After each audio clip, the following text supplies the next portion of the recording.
Welcome back to BK Nothing But Nets podcast. I'm joined with usual suspect, my co-host Dylan over at Net Press, and special guest today, Pete over at Nets Fans. Final preseason game of the years, guys. The Nets. Wait, I got to echo back here. Hang on. I'll take over for a second. The Nets ended up losing in a thriller, 119 to 114. They were able to erase an 18-point deficit to take a lead midway through the fourth quarter, but ultimately fell in what was a very solid performance from numerous players in the roster. Pete, welcome. Gary, I don't know if your echo's getting better, so if you want to take back over. I'm good. Yeah, Pete, you want to introduce yourself? We'll get into all this. Introduce yourself to everyone where they can find you. Yeah, I think everybody here knows. I think I've been here enough, but in case you don't know, if you're listening to live immediate reaction to a Nets preseason game, you know who Pete is, right? I mean, probably, but let me get my shrill in here very quick. I have a podcast, Net Fans. I talk to beat writers, former players, people around the Nets, etc., and about a bi-weekly podcast and all that good stuff. You can follow me, Net Fans, on Twitter also. Good follow. I recommend following Pete over there. Pete's all right, guys. It's official. The Nets obviously mopped the floor with Denver in the Michael Porter Jr. trade. Michael Porter Jr. is the best Net since Kevin Durant. Prove me wrong. I can't. All right. I can't. No, Pete, I'll start with you. Your thoughts today. Overall, obviously Michael Porter Jr. played well. But other than that, what are the top things you liked about today's performances? Other than Michael Porter Jr. I'm not even going to say that I like the scoring, right? I think they need his scoring just to provide spacing for the offense, but he's not going to rebound every night. How much effort is he putting on defense? You got to look at some little stuff like that, and I think it tells you more of the story. So yes, it looks sexy, put up 30 points, but man, I'm not in love with him as much as a lot of other people are. And I think as the season goes on, you're going to see a lot of people agree with me. Okay. Michael Porter Jr. has been a solid rebounder.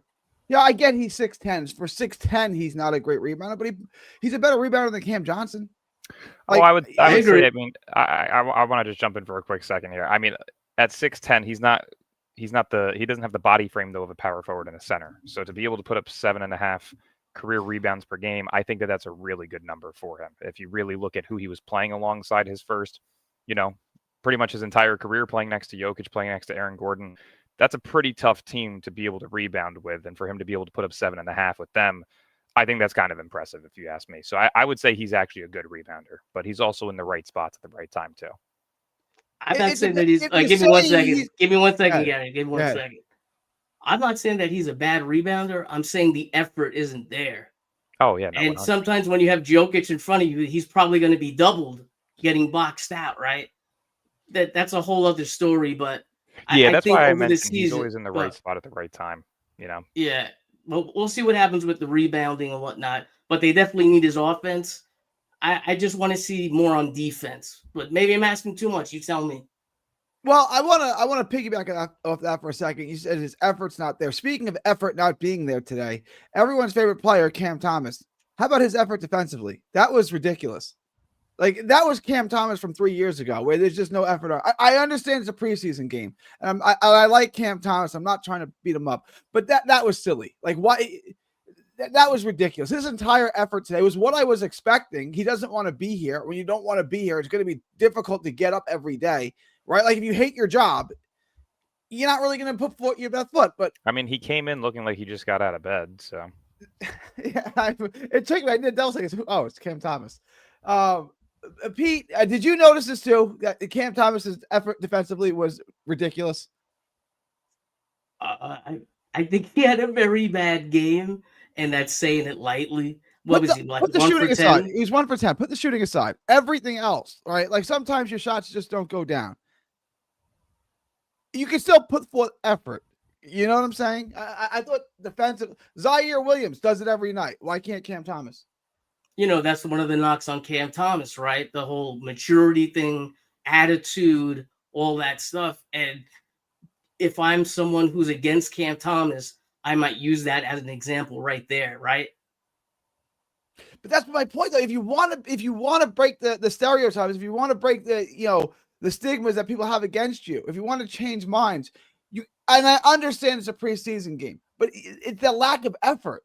Like, why do that? That was like, why play defense like that ever? Preseason?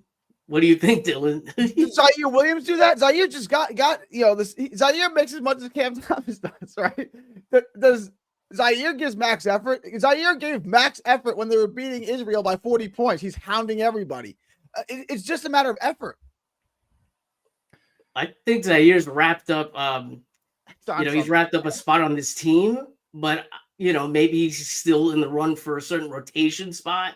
Cam Thomas is already locked into the starting lineup. Cam Thomas is fighting for his money, though, right? If he's not playing for the name on the front of the jersey, play for the name on the back of the jersey, right? Like, I got to take care of the Thomas family. That'll start Wednesday. Hopefully. Dylan, let me get to you on that. It was a Cam Thomas performance that's expected once every couple of games. I've had my criticism on him numerous times in his career here, so it doesn't surprise me to see him have a really off shooting game. Like I've said before, I don't view him as a star. I think people really overvalue what his scoring is. Does he make difficult shots? Yes. Can he explode for a 30-point game? Yes. But it's not consistent. It's not efficient. I still don't believe it's at a star level. So to me, whether he earns a contract or not isn't my focus. It's really just on the youth, the development, and what our pick is this upcoming season. Because whatever this pick is this upcoming season is going to be his replacement. So, but just my question, like, why put forth such a lack of effort? Like, why not take any pride in your work at all? Like, this is what I do. I don't want to be here. I don't like it here, but this is still what I do for a living. Like,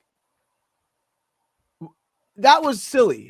I will say it's a preseason game, so I'm not going to take too much to it. But at the same time, too, if he didn't want to be here so badly, he should just be requesting a trade or sitting out. It's really not difficult.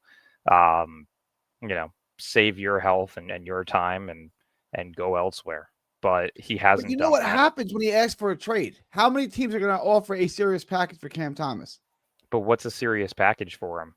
Again, we're talking about a guy that is below league average in efficiencies. He doesn't average 25 plus per game. He doesn't have a secondary elite aspect to his game. He's a horrible defender. There's really no value for him. What is he? A first round pick and a salary filler? I would take it. You're not getting a first round pick for him. He's on an expiring deal. You're getting. That's why I said months ago, don't even bother. They shouldn't even offer him the qualifying offer. Just let him go. You don't want him here. You can't trade him now. If you do, is all of this worth a second round pick, which is what we're going to get for him? It's not worth it. Just let him go. Just cut your losses and let Nolan Chore and Ben Saref get to work. Let's get to that. Pete, I know you had some thoughts on Saref. I want to start with you. Saref started again today. Two-part question. Is Saref going to start the season, and should he start the season? Man, I know the Nets loved Nolan Traore. He killed it in the pre-draft workout at HSS. He started these 2 games in the preseason. Saraf started 2 games in the preseason. They say he looks great in camp. People are raving about Saraf. It looks like he has the handles, the poise, and Nolan Traore looks like a 19-year-old versus men, and Saraf has just looked better right now. Traore probably has a much better ceiling, but Saraf looks like he probably should be the starter. And don't get me wrong, I'm all in on Nolan Traore. I like him a lot. I think he's the long-term starting point guard or shooting guard, wherever you want to put him. But Saraf, I think, should probably be the starter right now. But they're both going to get minutes. No, they better, and that's another reason why I just don't even bother bringing him back. He's only going to take minutes away from Cam Thomas. I'm telling you, he's only going to take minutes away from Traore. He's only going to take minutes away from Drake Powell. I thought Whitehead's gone. He's only going to take minutes away from these guys. So what's the point of having him here? I don't understand. But Dylan, I want to get to you. Your thoughts on that? I agree with Pete. Right now, currently, Saref's a better player than Traore, but Traore has the higher upside. Would you kind of co-sign that? Yeah, 100%. I mean, realistically, the only thing stopping Nolan Traore at the moment is his lack of physicality due to his weight and the ability to space the floor. I think those are really the only two things that he needs improvement on. And the physicality aspect also, builds into the turnovers and the lack of playmaking by getting thrown off balance. So realistically, just the physicality and floor spacing is what he needs. Again, I said it during the draft process. I've said it during summer league. I've said it during preseason. He still reminds me of Andrew Nembhard. I think the ceiling on him is very good. I don't see him being a first or third option, but could he be the secondary ball handler next to a guy like Jaeger in the near future? 100%. To me, though, he definitely needs to be in that like 15 to 22 minute per game role where he can at least get some form of NBA experience and make these mistakes early. But they got to get him in the weight room, and they got to be able to get him confident to start spacing the floor a bit more. Because with his size in the NBA today, he's got to be able to. Kyrie Irving. Hey, give me 1 second, Gary. I'm sorry I keep on cutting you off this time, but I got something that's pertinent to write this right now. He is 19 years old, and it shows. I want you guys to look back at the first 3 preseason games, okay? He took only 2 shots outside of the restricted area that wasn't a 3. Yep. He does not score with his left hand. He cannot dribble going to the left. Look at the highlights. Look at the game film. He's only scored with his right hand. Maybe tonight he might have. I'm not sure. I didn't see everything. But, he has a lot of work to do. That's my point I want to make. 100%. Guys, address this. He has no bag. I mean, Kyrie Irving, he is not. Stephen Curry, he is not. Guys, address this. I mean, he's the 19th overall pick. If he was Steph, if he was Kyrie, he would have been a top 10 pick. Where was Steph was picked 9? He was picked 9? Believe so. Yeah. But like I'm saying, I'm not expecting an all-star out of Nolan Traore. I'm not. This is a guy who was projected top 5 before college began. He struggled overseas, and I'm not expecting something tremendous with him. Could he be one of the better 6 men in the league? 4 or 5 years from now, sure. But do I see him being a full-time starter or a star on this team? Probably not. And I don't think you need to expect that with every pick. Realistically, taking 5 players, you're hoping that 2 of these guys are potential starters for you or some form of cornerstone, whether it's your 1 through 4 option, and the remainder you're hoping that you can at least get some form of role player out of it. So you saw OKC do this the year that they had 3 lottery picks where they took Usman, Dieng, Jalen Williams, and Chet. 2 of them turned out to be all-stars. One of them turned out. Do you think our draft will turn out like that? Do you think that's what we drafted? I mean, I think Jaeger is 1,000% going to be some form of 2 through 3 option on this team long term.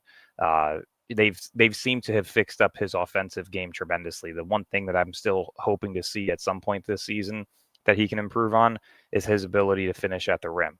At that size, with the weight that he's put on, you just have to hope he gets a little bit quicker with that first step to where he can finish at the rim with ease. Because we saw it once tonight where he got to the rim and missed the layup, but that was a really good move to be able to create some form of space down the lane. So that's definitely something that I want to see more of out of him. The shooting, though, I mean, everybody was on his ass about it throughout college and throughout the pre-draft process, but he has showcased that he is one of the better floor spacers in this draft so far.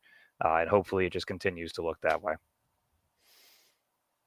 We talking about who? I wanted to address this, Pete, your comment here, because his first step, decent defender, showed some good passing overseas.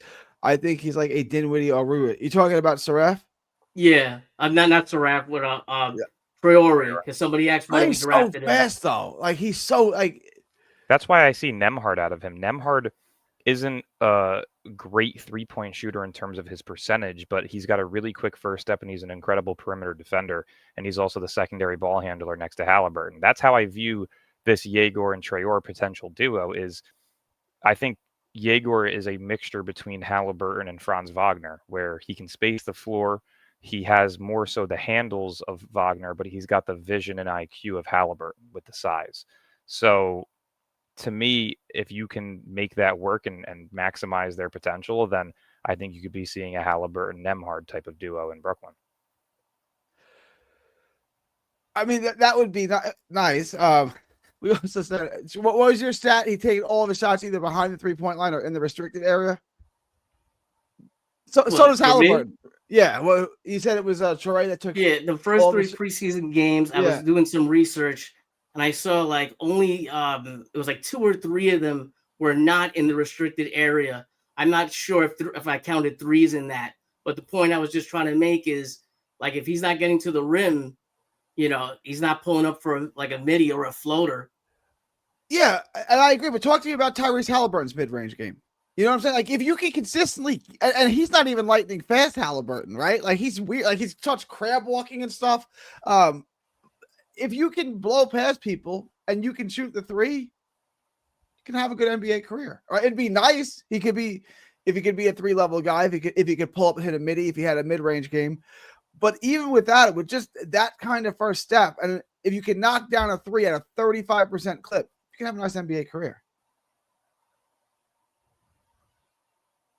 Yeah, I mean, I would agree. I think that he's got the potential to be a borderline, if not a star in this league.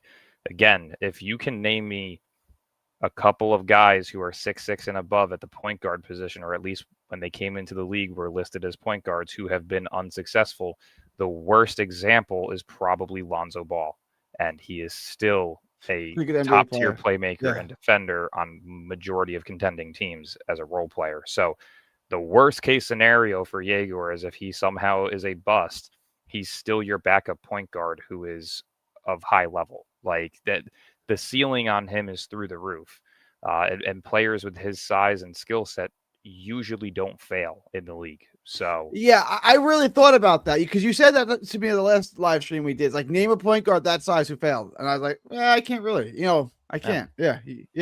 I mean, somebody in the comments, I'm sure, is going to say Ben Simmons, but you forget his first 5 years. Yeah, in the league. Ben Simmons was so good for a couple of years. Yeah, that's a rare case of bad luck and bad health. Outside of him, who you really can't consider to be a failure based on his first 5 years in the league, there's no name out there other than Lonzo, who was a top 10 pick, 6'6" and above at the point guard position, who didn't become a full-time starter and either a borderline star or a star. So to me, I think Yegor is his ceiling is through the roof. I definitely think he's going to be a second option, if not a third option long term with us, whether it's a contending team or a tanking team. Pete, give me your thoughts on this. I agree with Leaf here.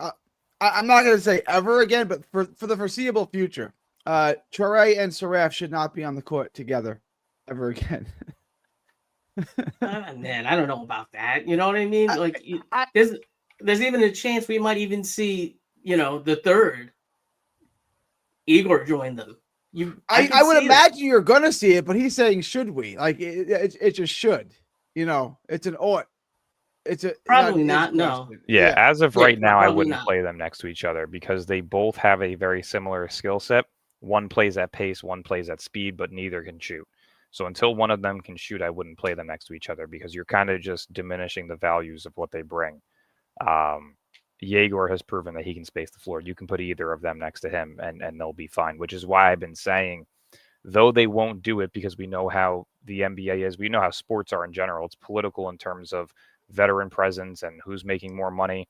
Nobody, I can assure you, there may be 1 or 2 people, but nobody wants to see Terrence Mann in the starting lineup for this upcoming season.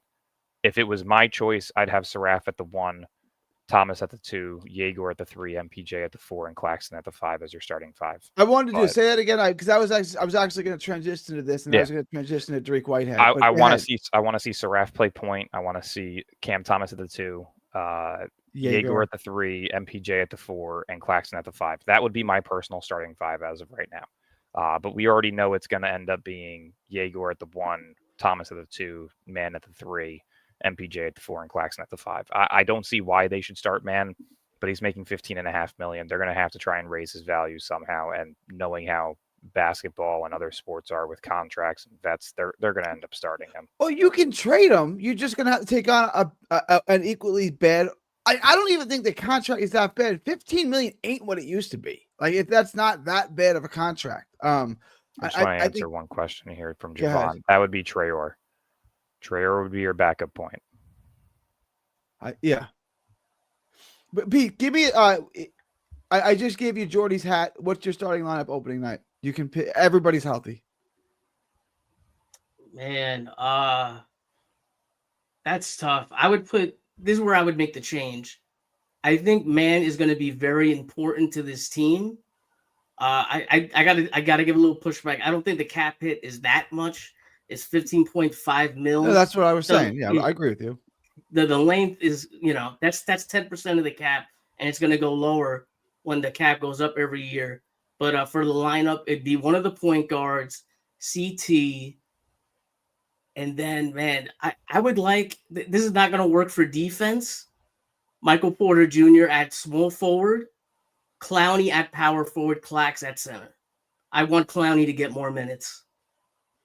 Yeah, I want Clowney in there too. You're right. I gotta amend that. I gotta get Clowney in there somehow. So now, yeah, it kind of comes down to like, what is Sean Marks doing? And it always goes back to that because it's like you have too many vets on this team taking up minutes. There's talks that when Haywood Highsmith gets healthy, they're going to try and get him minutes. If you saw one of my tweets earlier today, you would see what the current rotation will likely look. And I'm going to try and pull it up real quick. But it consisted of Jaeger at the 1, Thomas at the 2, Mann at the 3, MPJ at the 4, and Claxton at the 5. Your bench unit would be a 6-man rotation of Saraf, Traore, Powell, Clowney, Zaire, and Sharp. That would leave you reserves of Danny Wolf, Haywood Highsmith, Kobe Buffkin, Jalen Wilson, and Tyrese Martin. You can't have Wolf and Buffkin not playing some form of minutes. So at some point in the season, I still think it's going to come down to Claxton or Sharp. One or the other is getting traded at the deadline. Is Kobe Buffkin making the team?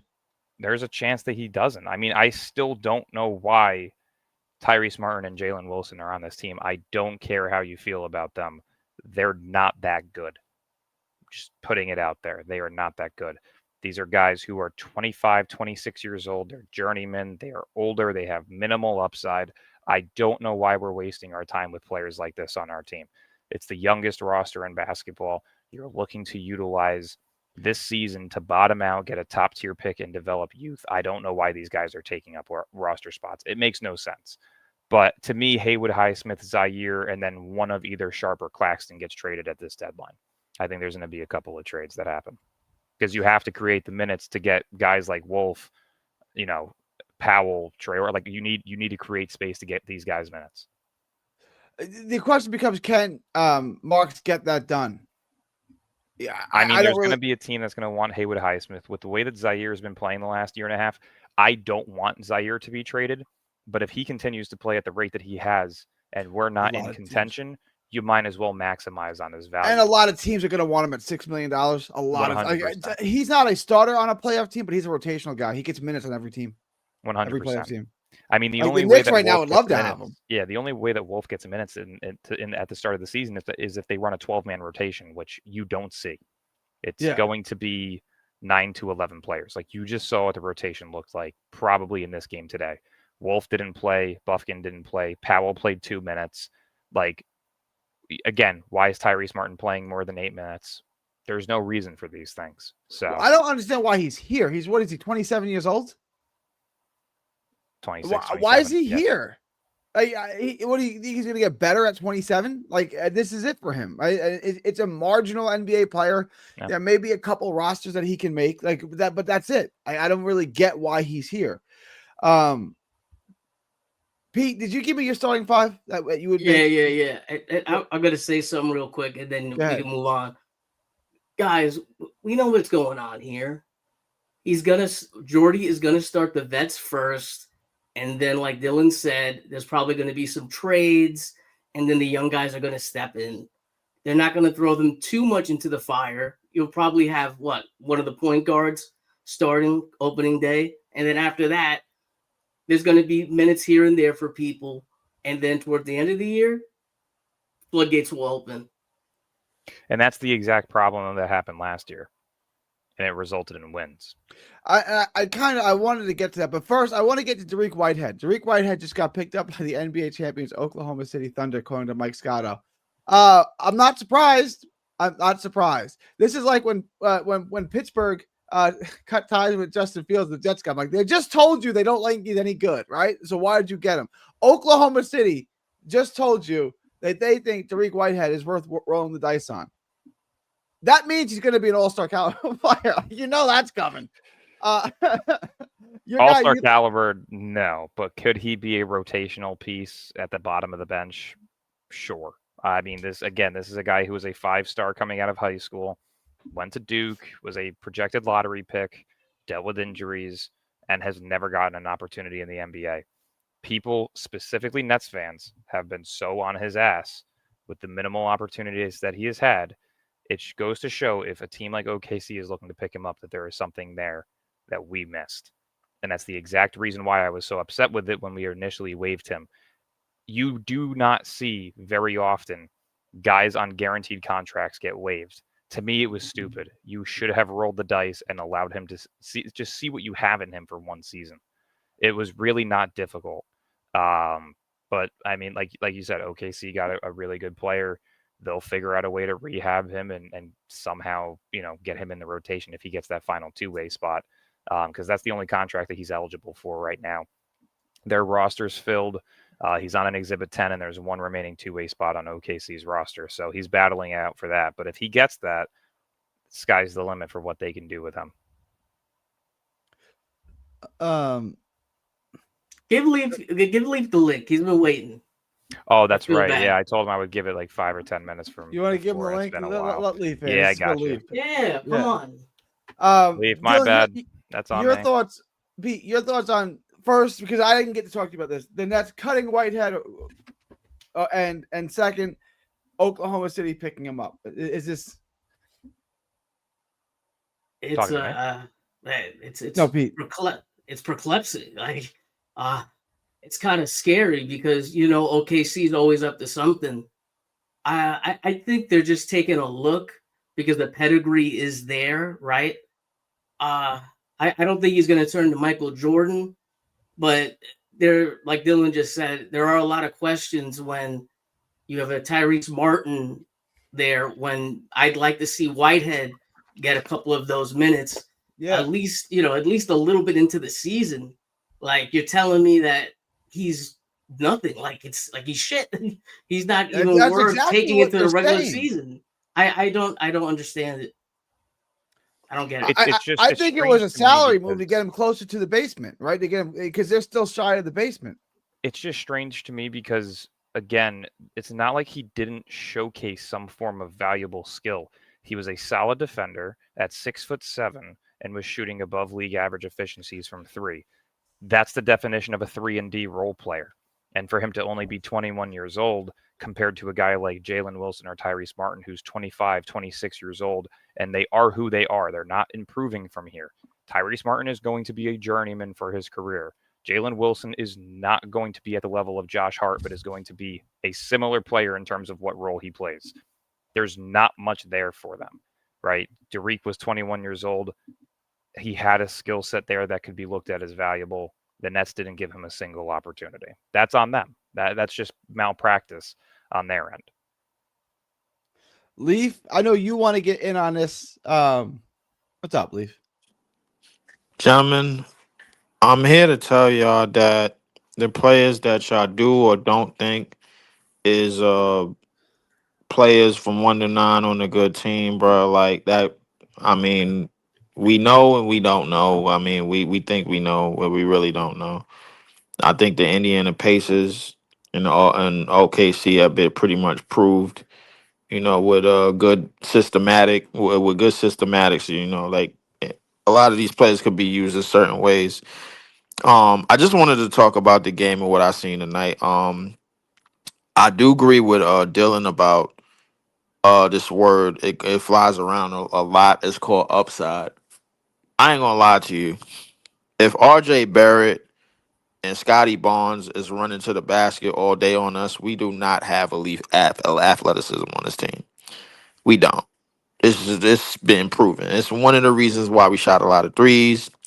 They put Snead and a bunch of little itty bitty dark skin guards on Cam Thomas. I've never heard of Snead and none of these dudes a day in my life. Oh, if you don't know who Snead is from last season, that's on you. He was actually solid last year. He No, scored. no, no. I actually do know who Snead is. I just don't know the rest of them dudes that was switching on Cam Thomas and this, that, and the third. But I mean, Cam Thomas is, to me, it's not the story. It's the young players. And if we really want to talk about the young players, we might as well start with Yegor.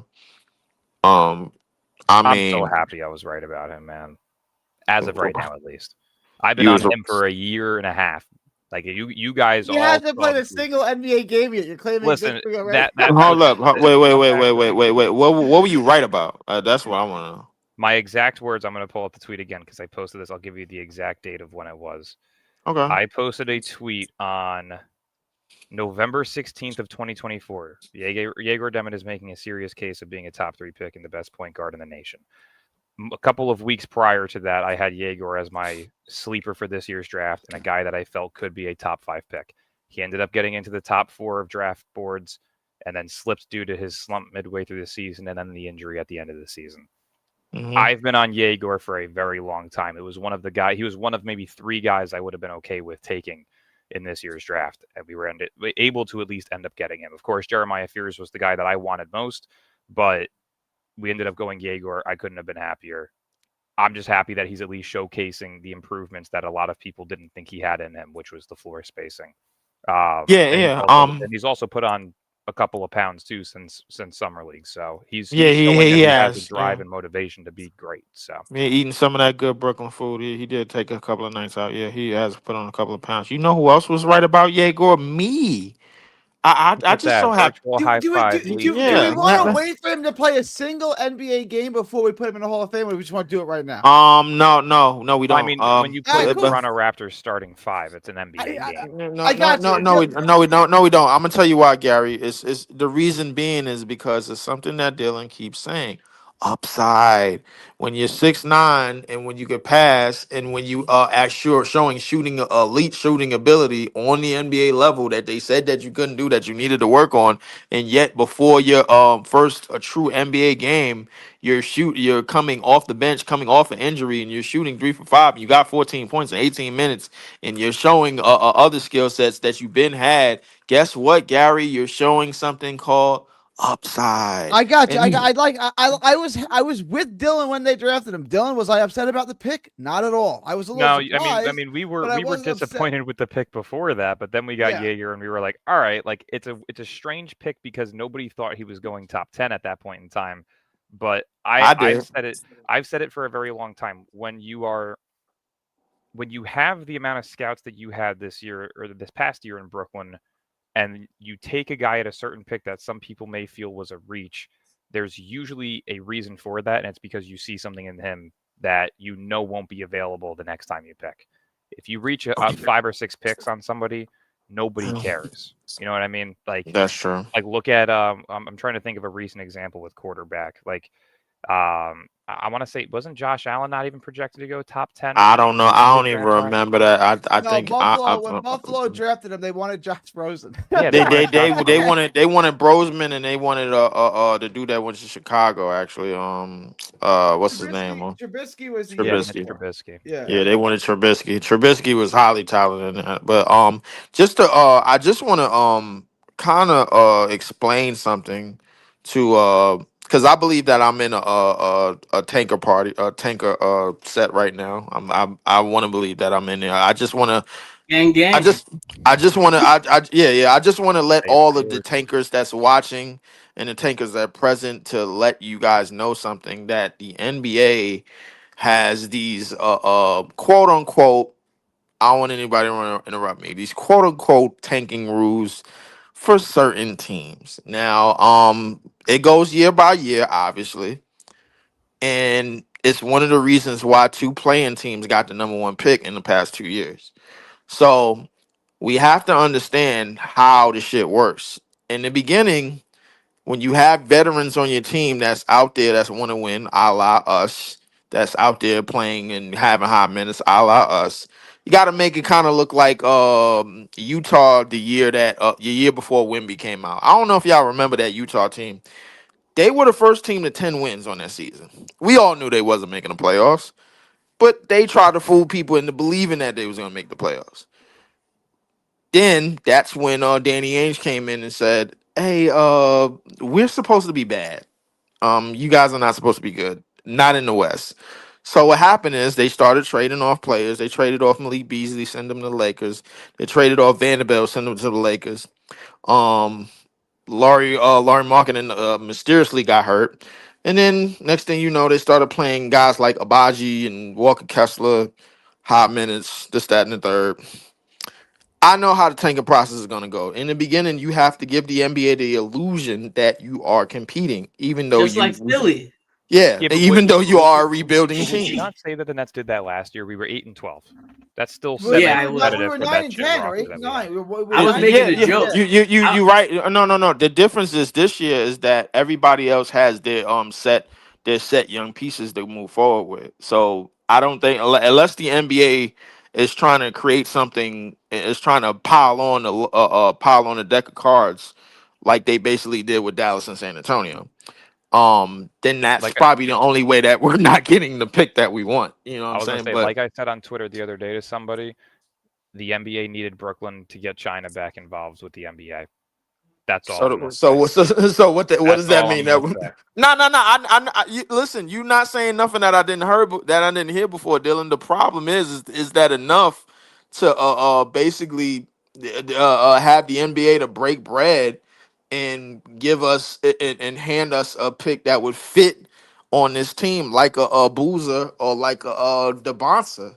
Because realistically, 100%. if I you mean, really look it's top 4 or bust this year, and the way to be top top 4 is to be the worst four. team in basketball. Yeah, To me is top two. Like Native I I'm, mean, Nate, I'm Can gonna we leave. get I'm back gonna to the leave it top Nets? 2 or Nate, bust. Nate, Native, I'm not focusing on. You know why I'm not focusing on the draft, bro? Because it's more than one way to bake a cake, bro. Like I think that the Indiana Pacers basically trade. They didn't have any top picks on their team last time I remember, outside of Ben Mathurin, and somehow they managed to march to 2 Eastern Conference Finals, and one of them led to a finals trip, and they were literally an Achilles injury away from winning it all. It's more than one way to bake a cake. I understand that. there is, and that is the Hold case. on, hold on. What I need Nets fans to understand is that not only that what I just said is more than one way is to bake a cake, it's more than one way to get screwed over. Don't start putting your faith and putting all your eggs in the NBA and us. Yo, we helped the NBA get back in China, so we deserve to get thrown a bone. We don't deserve a damn thing. I We agree don't with that. deserve a All right, damn I thing. agree with I that. gotta Yep. cut it. I gotta cut it. I want to get back to Igor Demon all the way back there. I agree. It would have been for me. It would have been a great pick as your second first round pick. Let me get this off, and then you guys can discuss this. First 6 games, non-conference schedule, 15 points a game, 58% from the field, 46% from three, 6 assists. Next 27 games, that's with conference schedule, playoffs, 9 points, 37% from the field, 22% from three. He goes to summer league. He talks about the physicality, and in particular, I think he had a game against Providence where he did really bad. The physicality is going to be something that hurts him. He's got to put on some weight. I don't think he's the holy grail that you guys may think he is. At 6'9", if you come off an injury and you score 14 points in 18 minutes against a Toronto team that was basically try hard That's one tonight, game. it's hold on.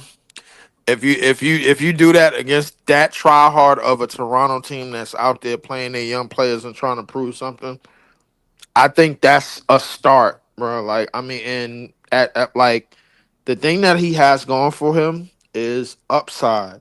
Thing that Danny Wolf has going for him is upside. The thing that Drake Powell has going for him is upside. Nolan Trayor has an NBA ability, but he doesn't have any upside. Ben Saraf has NBA ability and awareness, but he doesn't really have any upside. At 6'6", 200 pounds, he should have it, but he doesn't really have it. We're probably looking at the next version of Michael Carter Williams. If we Oh really, man. you know what I'm Oh saying? man. So realistically, I don't really look at certain things on our team to be moved forward with, bro. What I look at, I said it before. I said it before a game was even played. Trey Powell, Danny Wolf, and Yegor Demen. Those are three players I think you could put anywhere on the court, more than one position on the court, and and they're going to be willing. They're going to be willing to do different things and different stuff on the But they're basketball. not the stars. These are like your second option, maybe a role player off the We don't bench, we don't know 3D that. guy. We don't know that because the thing is, the stars today, bro. Like a lot. Believe it or not, a lot of more stars are being developed than they are being promised. And what I mean by that is, bro, like just because you was top five, how deep these drafts are, just because you was top five, just because you was top 10, don't mean you promised to be a star. That Derek doesn't White mean was that. the 20th overall pick, and now he's on OKC. You know what I mean? It's gonna take time with this. I think you're a little ahead of the clock this time. I mean, but listen, and I can name plenty of picks that wasn't even picked in the top 20, and now they go-to players of their team. We So got we like, got we got Scott here. Let me get to Scott real quick. Scott, we haven't Hey, heard what's from you. up? You've been sitting there for a minute. I know you want to chime in on something. What's on your mind? Yeah, the Yegor thing is impressive. I mean, for his first game, I just thought, and just getting back to what Dylan was saying was, we kind of knew that Yegor was a premier guard type player. My thing was, why Sean picked Nolan after picking Yegor, which clearly was a better guard, and then behind that, pick another guard. I didn't understand that pick. Like I said all along, they should have packaged up 1927 in a future. Right, first move up exactly. for a guy Either like that Marcus or Bryant get Blake some Griffin. wings, which they need. I mean, which I'm every cool, team I'm cool with. and the thing I say, the reason why I say you can use a wing, wings are good trade bait. I agree with you. If I'm speculating on why Sean Marks did this, is because he didn't want to leave the draft without a point guard. Now I have 3 stabs at it, right? Instead of just one, now I have 3. I don't think it's the smartest way to do things. I think you should be smarter and just draft a good point guard. But when you do that, I think you're just, like you're just bobbing for apples here. Hopefully one of these 3 stick. Like that's my guess on what he did. And So Gary, then he you didn't remember really I believe said it in on what he did. Yeah, he Gary. probably didn't believe in what he did because had he got whatchamacallit, instead of the Pelicans getting them, bro, like I guarantee you that Nolan Trayor and Ben Surratt probably wouldn't have got picked. Had he would have got the Jeremiah Fears instead of Yego Demen, Exactly. I'm almost sold, bro. Like that, no other point guard would have got picked. I think we would have. I am almost 100,000. He was in Brooklyn for 4 straight months. Yeah. This kid basically lived in Brooklyn. He didn't train nowhere else. He never went to New Orleans. He never went to Louisiana. He never went to Florida. He didn't go nowhere else. The second that his college season was over, he was up here in Brooklyn the whole time. So I'm like that whole Nolan Trayor, Ben Surratt, that means that Yegor realistically wasn't the real first option at number 8. He wasn't. Yeah, but he wasn't a bad option. He wasn't a bad option. We were saying that Gary, Yegor was a decent. He wasn't a bad option, but historically at the number 8 pick. Dylan, you've been trying to get him. What's up? I was Dylan? going to say, Gary, you remember on draft night too, with the 19th pick, I was saying go and take Will Riley. It made the most sense. Right. 6'8" wing, agree. floor spacer. He's pretty much a Cam Johnson 2.0. It would have made more sense to take him there. If you look at it, how the board was falling on draft night, Traore would have been available at 22. If you look at how the board fell, Kasparis Yakachonis went, I believe it was 20th or 21st. Mm-hmm. And then Jace Richardson went 24th or 25th. Traore would have been there at 22. And Drake Powell would have been there at 26. Yes, so realistically, you should have taken Will Riley at 19. That if wing, you really right? felt the need to take Traore at 22, you could have. And then you could have gotten Powell and Wolf at 26 and 27. That's how it should have gone. But it didn't. And now you're seeing why I was saying on draft night throughout Summer League, and I still say it now, why I did not feel there was any form of need to select 5 picks, let alone 3-point guards. You need to find minutes for these guys, and you're putting them in a position to where they're going to receive minimal minutes to develop. It was a stupid strategy from the start. I still don't think it's going to work. I think all 5 has shown flashes to be very solid players, but at the end of the day, you're still putting 2 guys up against each other for the same exact role, for the same exact style role. of play. It doesn't Well, I would chime in and say only one of those players really don't have an uphill battle at all at their position to me, and that's Danny Wolf because of his skill set. Well, you Like- also have to remember he's 3 years older than these guys. Of course, Yeah. somebody who's a bit older and more experienced is going to be more NBA ready.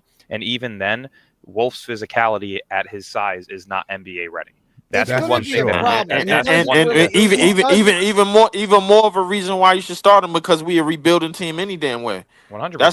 That's number one. So realistically, the fact that everything that he provides offensively, you could work along that, bro. Like, and then add the pieces, all after the fact. I can almost guarantee you, bro. A lot of these rookies is gonna be getting a lot of playing time after January, bro. We just like the thing about a tank, bro. Like, you got to give the NBA the illusion that you competing. And then tank, bro. Like when the months when the draft boards start heating up, when you start to see players like AJ DeBonsa and Darren Peterson and Boozer start to make those headlines in college and put up those numbers in college and have those games, and then they draft stock is rising. Then that's when you wait. A lot. Think about it, bro. In the last 3 to 4 years, a lot of these teams that got top 3 picks before we did, they tanked late in the season. Late in the season. In the beginning of the season, they was going dumb. Wasn't Dallas going off in the beginning of the season? Even after they traded Luka? Wasn't San Antonio about to make the playoffs before the blood clots came and hit and ended Wemby season? They were in the Can I- play-in, yeah. It was Can in I- the play-in. Can I jump in here for a second to answer this comment too, real quickly? Why do you guys do this to yourselves? Genuinely. This team is the youngest team in basketball. Pick up a book. Teams that are young do not win. The entire point of a team being young is to develop them and get a top-tier pick. This is the last year Brooklyn has at a quote-unquote generational draft class, as of right now, with their own pick. This team doesn't have any form of play-in caliber roster. It doesn't have the ability to win a play-in game. So why do you want to see them be mediocre? The worst place to be in sports is the middle. It does nothing for you. Why do you want to do this? It makes no sense. The Because team you is got not you, good when you enough. build a house, mean, and hey. you gotta start with the foundation. You can't start. Well, with what the is start? Hang on. Right, like this team. Honestly, like this is not going to work. Like even if we get Darren Peterson or the Bansa, maybe that's the way out. But we don't even have a foundation here. We have 3-point guards, and Sean Marks is hoping one of the 3 works out. So I wouldn't Sean say Marks that is there's. I admitting wouldn't say he that there's wasted no 2 picks. foundation. I wouldn't say that there's no found. I wouldn't say that there's no foundation. Realistically, if no trades were to be made this year, and the Nets get a top 3 pick, realistically, you would have that top 3 pick. You would have Yegor. You would have Nick Claxton. You would have MPJ. You'd have Noah Clowney. You'd have Zaire. That's a foundation. That's 7 very solid players. The top 3 pick, you're hoping to be a star. Yegor, you're hoping to be a star. MPJ is a great third option. That's a foundation. The foundation is almost complete. You need the top 5 pick this upcoming year to solidify the foundation before you move in on adding winning depth pieces and a third star to be able to compete. That is where they're heading. That's where you want to be. Say that Yegor looks like a third option, right? You use Michael Porter Jr.'s contract in the 2027 offseason to free up space and go sign a star. Now you have a star next to your third option, and say who you draft in the top 5 this upcoming year is your second option. That's your foundation right there. You just build around it. So the foundation is almost done, but it takes this next pick to really be closer to completing it. Right, and your whole like, let's find out what Yegor is first, right? And to me, this is what we did here is not it. Like, I wanted to get a borderline star, a second option, and then 2 very good role players to go along with it, right? See, but I don't think that was I a don't think realistic you did that. expectation anyway. I mean, Well, you have 5 first-round picks, Dylan. You don't have to The- spend. You the- can the trade up and get the expectation- guys you want. yes, with the trade up, it should have been the expectation, but they didn't. So the expectation of a second option at the 19th or 22nd pick, slim to none. No, So I that's wanted what- a second option. I wanted a second option at the Jaeger pick. Yes, no, I get that, and again, I'm still not comfortable nor happy with the fact that they didn't trade for a second lottery pick. I still think Carter Bryant should have been your second pick. I think they should have went all in to go grab him at 13 or 12, whatever it was. But they didn't. So realistically, the guys that they have here, you're pretty much how it works is you're hoping Jaeger pans out, which it looks like he should. You're hoping Drake Powell becomes a top tier 3-and-D player, so he's a rotational piece. You're hoping Danny Wolf could be your backup big. At that point, you're hoping one of Traore or Saraf hits, so this way you can have at least a backup point guard. That would be 4 players a part of your foundation based on this draft. I mean, Right. well, the Carter Bryant thing, bro. First off, I think he's basically the 2.0 version of Michael Kidd-Gilchrist. That's number one. Number two, bro. I already said I probably wanted a what's the kid that went to Chicago or Fierce. No, If we was gonna trade up, but I already cut knew. you off for a second because I got again. I'm sorry. When I see stupidity, I got to answer it. There is a way to guarantee yourself a top 5 pick. It's called being the worst team in basketball. But how do you get? But let me stop. And I want Pete because this is the rest of Pete, so I want Pete to respond to this. But let me. How are you going to guarantee you have the worst record in basketball? I'll tell you right now. Remember the end of the season when we beat Philly twice? That was your way to guarantee yourself that 6th overall pick. How is that guaranteed a 6th overall pick? Where did Philly land in the draft? I asked the question. Where did they land in the draft, though? They landed I 3rd, don't- right? And they had the pick above us, right? They was So those handed two wins could have been- They was those- handed the Yeah, they were handed. As of right now, yes, but that could have been the difference in making a higher selection. Correct? That could have been the difference between Jeremiah Fears at 6 or Jaeger at 8. But Well, right. Why would the He's NBA right. give us Let me address that. And I'll let Pete. Let me People get Pete continue all to the try time. and debate this fact, but the floor of the pick is what's more important than the ceiling of the pick. So what refuse to was the actually believe floor? that. What was the floor of the Philly pick? Philly had the 6th worst record, Yes, their the floor 5th. was 9. so we would have picked 8. Like it would have been exactly the same. But my point is that the floor of the pick matters. So if you're the worst team in basketball, how do you guarantee yourself to be the worst team in basketball? You lose close games down the stretch, and you realize who's in the standings with you. When Who you had see the a worst matchup record? of Who had the worst record in the NBA? If I'm not mistaken, Utah. I think it's And what Charlotte. did they pick? no, Washington was the worst team. Utah was second because they blew What it. did at the end. Washington pick? No, I'm sorry. Washington was the second worst team in basketball because they blew it after they added Marcus Smart and Chris Middleton towards the end of the Right. season. So who was the And worst? 5 bets is- So Washington. Utah was the worst. Washington was second. But how did And Charlotte get number Charlotte- 4 then? And then Charlotte was the Because the 3rd NBA worst didn't team. want him to get one of the stars. They would want to get Charlotte one was of the those third guys. worst. let me ask So you so this. hold on, wait, Dylan. Do you think it's do you think it's really a coincidence that some of the top names in this draft went out to the West? No, it's not not at a all. coin. I don't believe it. Let me get Pete. This question's to Pete though. Pete, let me hand this to you. I've been Before trying you to do get that, to my you. point is that there's 4 number 1 overall caliber players in this year's draft. Correct? Name those 4 players. Nate Ament, Cam Boozer, Darren Peterson, and AJ DeBansta. You Those know are that the might top Okay, change. name the caliber play. Name the number 1 caliber players in the draft that just that we just passed. Cooper Flagg, Dylan Harper, Ace Billy, VJ Edgecombe. If you really want an order of how good this upcoming draft is compared to that one, Flagg probably would have went 3rd overall in this upcoming draft if you combine the two together. I'm dead serious. He's right. He's I'm right. dead serious. Peterson and Dead serious. all right. Go watch Pete, can I tape. get to you? I Can don't you know if respond to they this that question? good. I'm trying to get- Point being is I'll if you're the worst team in try. basketball, you're guaranteed I a top can't. 5 pick, and there's 4 players that are number 1 overall caliber. All right, You're Pete, going to land Pete. one of the 4. It's not a Go ahead, Pete. coincidence. Get in Not there. guaranteed. I'll try. it's Not a guaranteed. coincidence why 2 Aim might Western take the Conference floor. teams I'm went trying to number get 1 to and Pete. number 2. I'm trying to get to Pete. Pete, the question's to you, my man. Sorry about that. I've been trying to get to you for like 10 minutes. What are your thoughts on this? That's what I just chill. I just wait and then I take my chance. With the whole tanking thing, I actually agree with Dylan a lot. Listen, the first having the worst record in the NBA does not guarantee you a top player. What it guarantees you is the best chance at getting a top pick, right?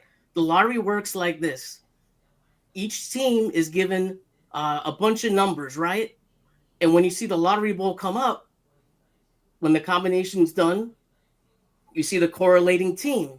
If you have more of these numbers, you have a better chance at getting the top pick. It's I get it. You could be the worst team in the NBA and not get, the number 1 pick or 2 pick, but you can't deny that you're not giving yourself the best chance. That's the point. Yeah. Listen, I don't listen. Me and I want to say this right away. I've never disagreed with Dylan about the chances of it. I have never disagreed with Dylan about having the worst pick get you a top 5 pick. What my problem is, what my problem is, top 5 pick don't work for me in this draft. The way how bad our team is. Hang on. Let me. That comes Me down and to- Dylan If did it ain't one of number 2, I don't got time to be watching college basketball.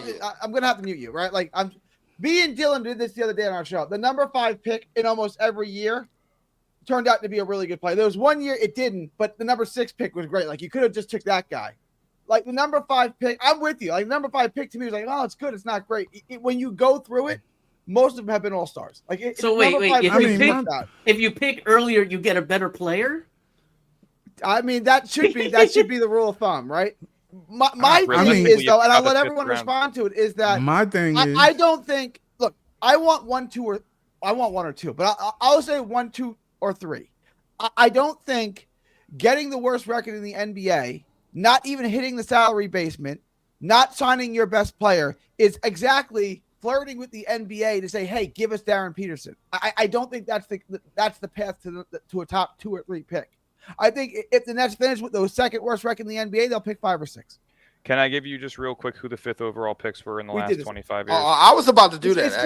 It's been good. We went over it. I was going to say, I'll run down the list real quick, but also just before I even start. Let's go from 2025. Let's go down the last 15 years. Let's do that. I got you. This ought to be great. Before I even do the names, just as a reminder, if you were the worst team in basketball last year and you got screwed and you were the 5th overall pick, you would have landed Ace Bailey. Everybody on this panel could mutually agree that everybody in the Nets fan base probably would have been much happier on draft night if they drafted Ace Bailey. I just don't understand how you guarantee you get the worst record in the NBA. There's lots of teams who want that. Like, why are you getting it? Lose games. But there were 5 teams trying all it is the only thing I agree with Dylan on is the chances, bro. I don't think the word guarantee needs to be erased from this equation, it's bro. It's a guaranteed top 5 pick when you're the worst team. That's a fact. But you can't guarantee. Okay.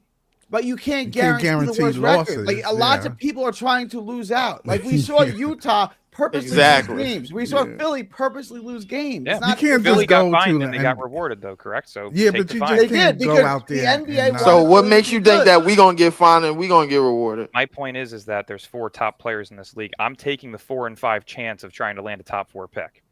Okay, all right. Because I believe when Utah got fined, they landed the number 8 pick, bro. Like, and we also would have had that. But they weren't the worst team in basketball, though. That was the year that you talked about, where they started off strong and then ended off tanking for the remainder of the season.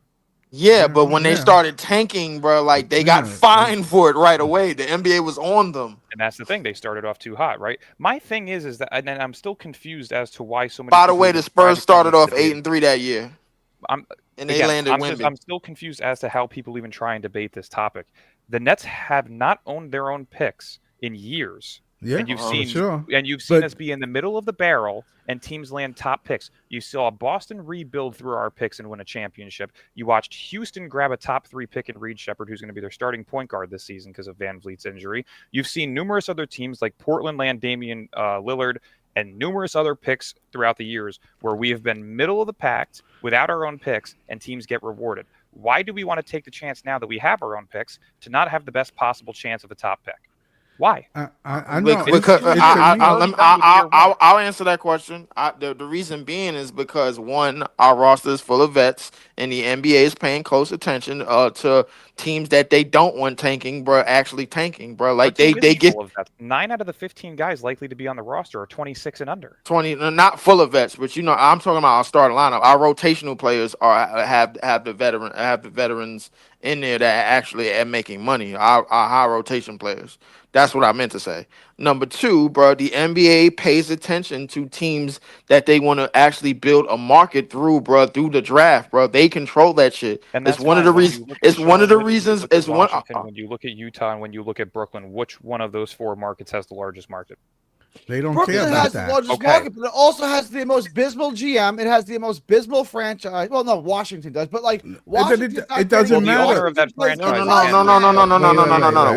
What I'm trying to tell, what I'm trying to explain to you, Dylan, is that when it comes to high marquee draft picks in the draft, the NBA is trying to build a market, bro, that isn't even Outside close of to the the big Nets, market. outside of the big market. That's one of the reasons Outside. why Wemby is in San Antonio. It's one of the right. Wemby, That's hang on, right. let me I hang haven't on. Guys, disputed that point once, though. Wemby is in San Antonio for a number of reasons. A, because San Antonio is the Spurs or the New York Yankees of France. The entire country loves them. That's one. Two, you can send him to San Antonio, put him with Popovich, and make him a winner right away, and you could build a which winning did not there. happen. Which did not happen. It didn't, but that was the thought. Now they It got still is the plan. Now they got right. That's the plan, is to make him relevant on a winning team. They don't want to stick him on a team that's gonna. They don't want to stick Wemby on a team that sucks when no one watches him. They want to put him in the playoffs right away, which is why Cooper Flagg's going to Dallas. You can get him in the playoffs right away. You can get him relevant and competitive right away, just like Magic Johnson, Larry Bird were relevant right away. That's what they want. They don't want to put him on the I would agree with that, Gary. The problem with Wemby's situation, bro, like that shit all came. The first part of what you said was 100% true. Was the French fan base that they have in San Antonio, and that way he could be comfortable and he don't have to roam around. The problem with that is San Antonio was in the shitter, and they're still in the shitter. Remind you, after Wemby, they got 2 more lottery picks. So the NBA been spoon feeding them. The NBA been spoon feeding them. The NBA been spoon feeding them ever since. Yeah, so we all know what's going that. on. We're all agreeing with that. It still comes down to the floor of the pick. Yeah, listen, we could go with we could go with the Florida pick thing all we want, bro. Like it's all about who gets picked there, and then we can relate the floor. Your expectation is top 2 or bust. I'm saying that there's 4 players in this draft with number 1 overall pick potential, and that's been verified by numerous people, including Jonathan Giovanni, who is the most knowledgeable draft analyst in the world currently. We could verify it all we want, but we all know the best fit for us is either the Bonza or Boozer. The way our roster is set up. I think I would. If I get the number 1 pick in this draft, I'm taking Peterson. Why? He's Kobe Bryant. Peterson is everything that anybody's ever asked for Cam Thomas. So if you really love Cam Thomas, I understand what Peterson is, but why are we getting him? Why are we getting him when we weak at the wing position? Let's solidify. Dylan, I'm going back to what you were saying about these wings. If you asked a question, let me answer your question. Why am I taking Peterson? Like, if we get the Banter or Boozer, I'm not going to be upset about it. I'm going to be thrilled about it. If I had the number 1 pick in the draft, I'm taking Darren Peterson because he's 100%. The most complete player with that most complete skill set. If I got the Banter, am I going to be upset? No, I'm going to be thrilled as all jump off, right? But I'm taking Peterson with that pick because his skill set is absolutely complete, and he's 6'6", so he's a 6'6" point guard who can handle the point like Harden and score like Kobe. It's crazy. Like, have you seen him? I have seen him, bro. To answer your question real quick, Leaf, though, because you mentioned wings, I agree, but Jaeger is 6'9", and they're trying to utilize him as a point forward. You can play him at the wing. You have your wing. He's not the athletic freak wing that you may want, but that's part of the problem. That like what you play, like the thing is, look at how the Raptors played us tonight. It wasn't nothing but pure athleticism at the 2, the 3, and the 4. Franz Wagner is a goofy, slow-moving wing, and he gets busted. He's an and that's why Orlando ain't going nowhere, bro. Because Franz Wagner is a slow, goofy wing. No, and I want to go. They were injured last season, and now that they've added Desmond Bane, now they're a top 3 threat in the East. They're a top 3 threat, but we all know they're not going to do anything because their number 2 is a goofy wing, like you had said. So, like how you talked about guarantees with the draft, there's no guarantee with a championship, correct? We watched a roster that consisted of James Harden, Kyrie Irving, and KD not win a championship, correct? So there's no guarantees with a championship, but you want to put all your eggs in that by getting a wing that you feel is going to help us bring us to a It championship. wasn't No, exactly I want to because no, they no, no, no, no, wasn't no, no, no, no, capable. no. I want to get a wing to solidify. There's no excuses with them. They played in the playoffs. They No, had no, no, no, no, no, no, no. I want to I'm get a just wing saying. for. I want to get a wing to solidify what you've been trying to tell me for over a year. To solidify a cornerstone in our franchise for the next 5 to 10 years. Ain't that what you've been trying to tell me, bro? Like for the last 50 goddamn podcasts, bro, that we've been on, bro. Like I'm taking your What have I shit. told you? You have told me to take a wing. The I guarantee. 100% agree. I'm just saying, if Yes. you have the ability to select Peterson, you take him because he's the best player in the draft with the most upside. That's what you do. Jaeger is a wing in a point guard. He's a point guard play style at a wing size. He can play the point forward. Ben Simmons was a point forward. LeBron is a point forward. The point forward is a real position in basketball today. So yeah, it you is. have But to be willing where to are they play him put at? point You or put the Ben wing. Simmons at the 1 because But he was at the but who was he guarding primarily?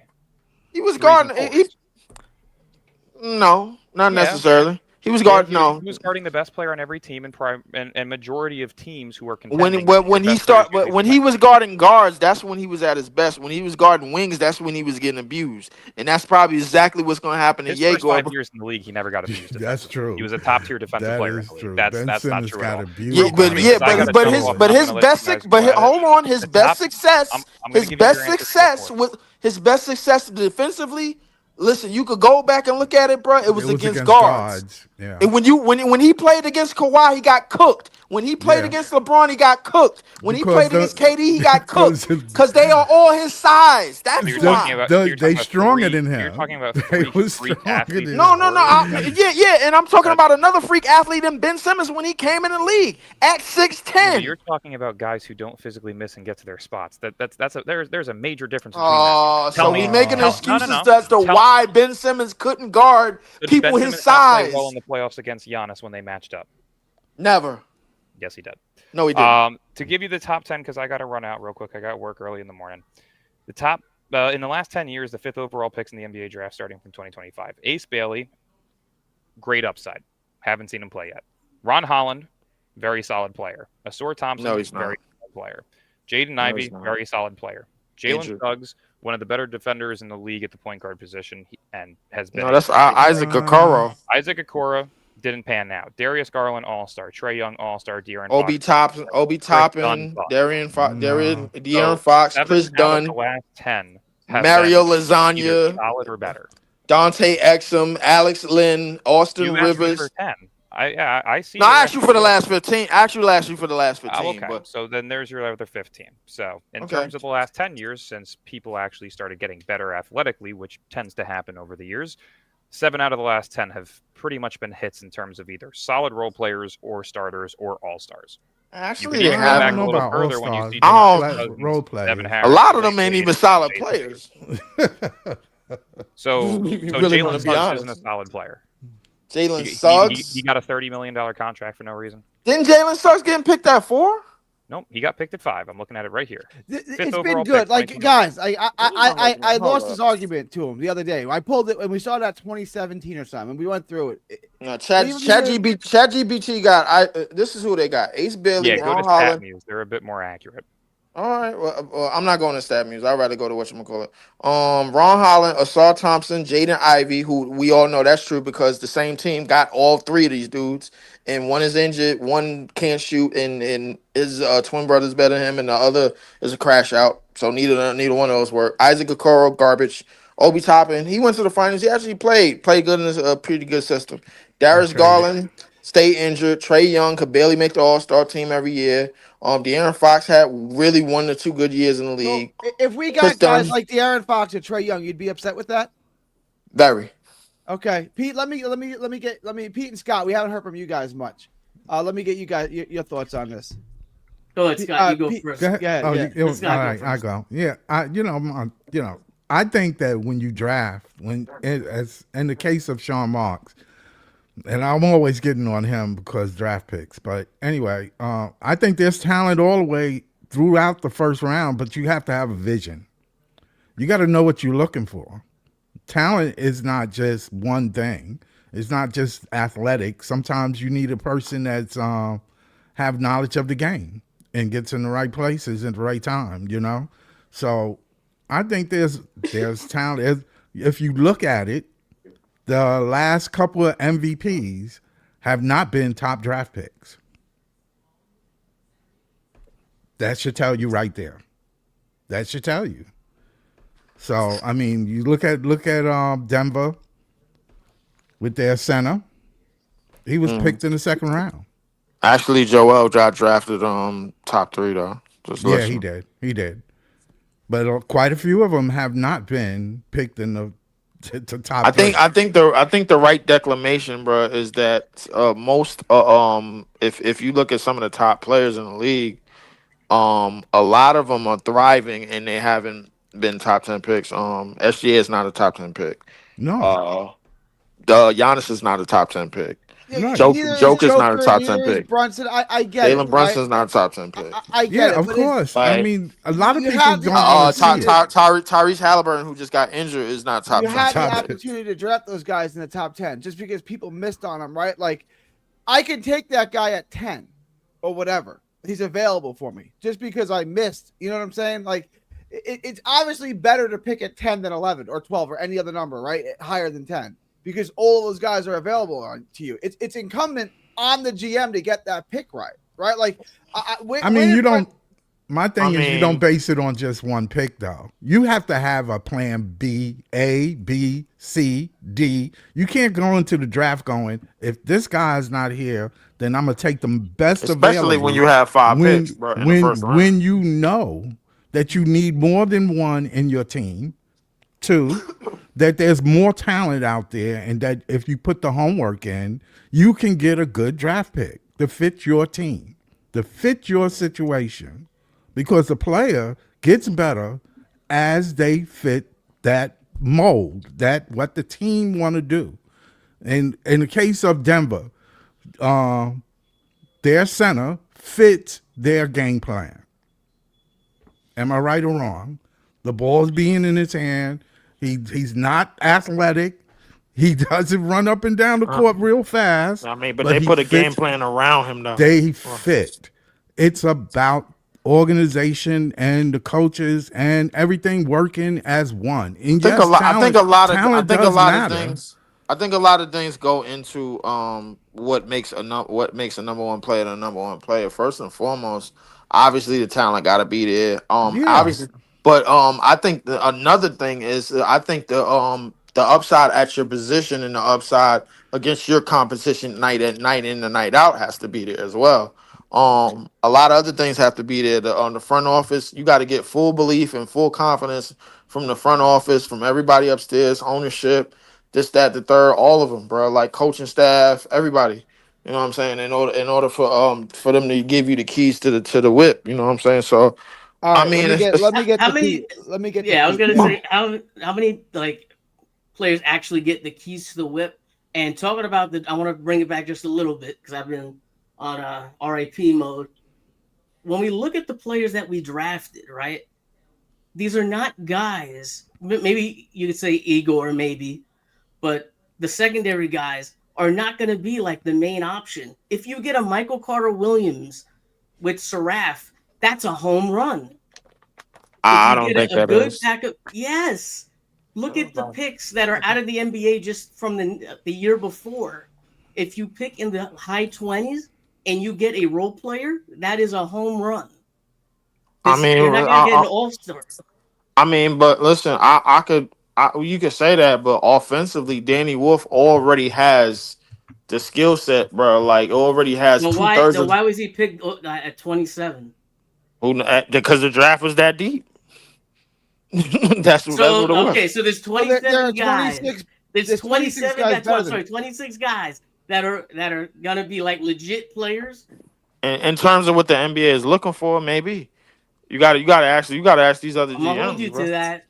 I mean, listen, hey, don't hold me to that, bro. You gotta ask the players. You gotta ask the scouts and the GMs that picked them. You know what I'm saying? So I mean, that's not really on me. All I'm saying is, like the way the league is going, bro. Like the little itty bitty light skinned guards is getting played out, bro. Like they don't want Steph Curry. They don't want another Steph Curry again. Trust me, this is the reason why Trey Young and LaMelo Ball are struggling, bro, to try to get in the playoffs. They don't want them again, bro. Like they don't want that style. Like, these bigger guards are coming in, and SGA and Luca, just to name a few, are basically leading the pack. And I wouldn't be surprised if Yegor is running a point at some capacity, bro. Like, but at the same time, I'm not mad at picking Darren Peterson, but at the same time, you're gonna have to do a whole flip to your roster again if you do that. Peterson is 6'6" though. That's fine, but you're gonna have to do a whole flip to your roster again in order to build a team around a for sure thing like Darren That's Peterson. fine. That's fine. Like, But that's not fine because Yeah, our it GM is. no. I'm gonna tell you why You that's. build around them. Let Pete go. You get the star, you build around them. You don't Yeah. worry about having the role players and say, "Oh, my star doesn't mix with them." No, you figure it out. You put your best player in the front. He takes the shots, and you build a team around them. Have you forgotten who our GM is? Oh, I'm not saying that he's I know, going to do that. Like, But that's you what saying you build should do. another around. story. Have you forgotten who our GM is? All We right, gotta guys, build this. This shit gotta work right then and there. I gotta end this. I gotta end this now. All right. Leaf, Pete, tell Leaf, where can everybody find you?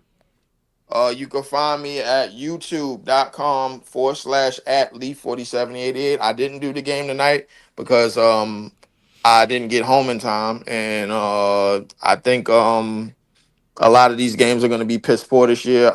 Net spaces in terms of conversations like these are really, really starting to give me headaches. So I'm just going to continue to be the Black Marv Albert that I've always been. Shout out to everybody on Nets Twitter. Just be safe and just remember, whether you're a tanker, whether you're a Cam Thomas lifer, or whether you believe that this team can compete, we are all here, bro, for the struggle years, bro. That's the one thing I could say, bro. Like, you know what I'm saying? We are all here for it. So when we finally build Rome, I'm gonna remember everybody that was here. So I mean, it is what it is. Scott, you got anything you want to plug, my man? Yeah, you can reach me at YouTube, Apartment Gamer and more, and on X, Apartment Gamer 1. And then Pete, my man, thank you for dropping by. Tell them where they can find you. You can follow me at NetFans, on YouTube and Twitter. I'm going to break this here. I have a hot interview with Tim Capstra, the radio guy for the Nets, if I'm sure you guys know. Yeah. I'm going to be dropping that probably Monday morning. Okay. All right. Appreciate everyone. Leaf, Scott, Pete. Appreciate all you guys jumping on with me. Thanks, I got to Gary. end this now. October 17th, 2025, from Texas to the world. Thank y'all, and God bless. Thanks. End it. Hurry. Thanks, Gary.